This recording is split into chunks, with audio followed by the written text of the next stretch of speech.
Otherside Picnic Volume 2 Review. Sorao and Toriko's adventures into the deadly and mysterious world of the Otherside continue to the second volume, which gets to throw off the shackles of trying to explain the setup and focus more on exploring different forms of the horror genre.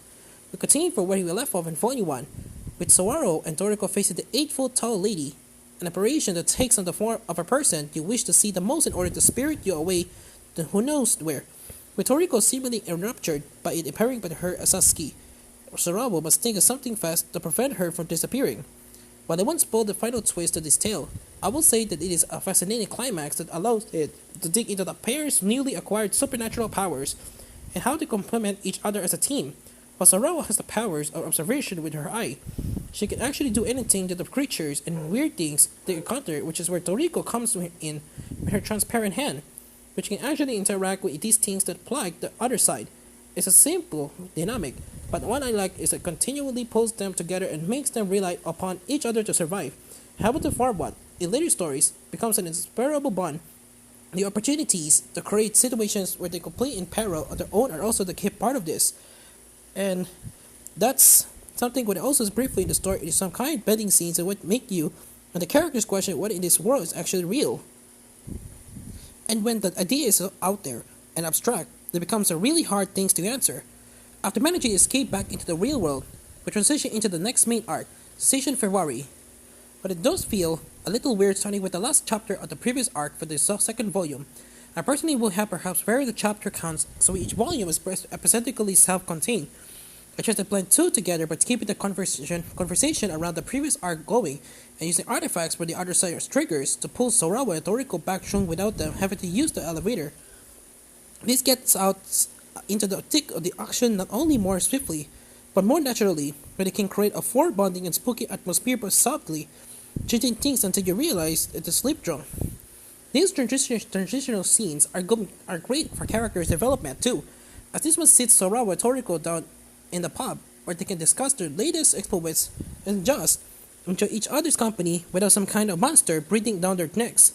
It's fun getting to see their different personalities, like how Toriko can handle their drink very well, and how Sorawa comes across as socially anxious and quiet guarded, but just on that verge of starting to want to open up to her new friend.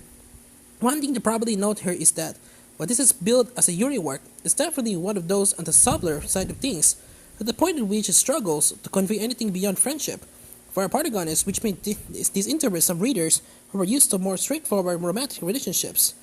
Moving into this next arc, this sets up a substantial parts of the overall story which anime viewers and light novel readers will know we return to later, as it's broken up into parts and our protagonist gets pit back and forth between the other side and the real world in different situations.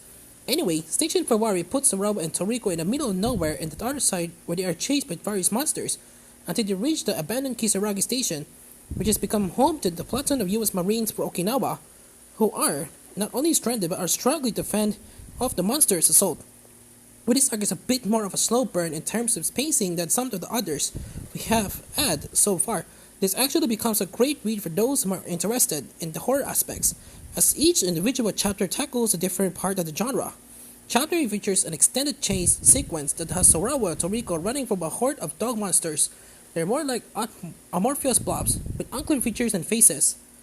As you don't know the nature of the threat, it comes as very intense and creepy, and you can only hope that the pair don't get caught. Chapter 9 is all about suspicion and jumping at the fear of the unknown. As the pair encounter the US soldiers, most of the world will be more than happy to immediately shoot down anyone familiar.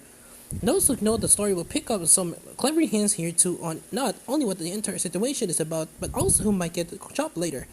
Then Chapter 10 does on excellent takes on the possessed phone call, who goes into some very dark places and it hints at just what the monsters in this area might be.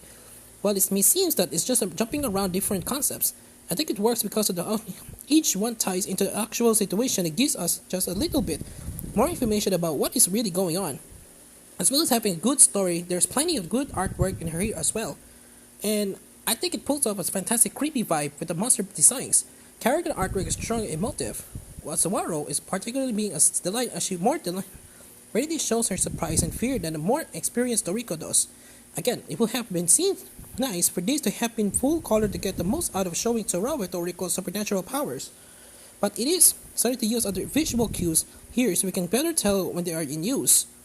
The series is being published by Square Enix and is available both digitally and as a physical paperback. This volume is translated by Tara Engel and reads with an only note. As with Volume 1, there is a bonus short story at the end of the book, continuing events from Kosakura's perspective, but this time it doesn't really add much and turns on extra details. Now that the exposition is out of the way, Otherside Picnic started to pick up into a very interesting exploration, with common themes and horror and science fiction. Pairing an isekai mindset with a solid leading duo that just needs maybe a little more depth adding to their current relationship to make it a bit more compelling. Ready for review at the publisher's website here. 8 out of 10.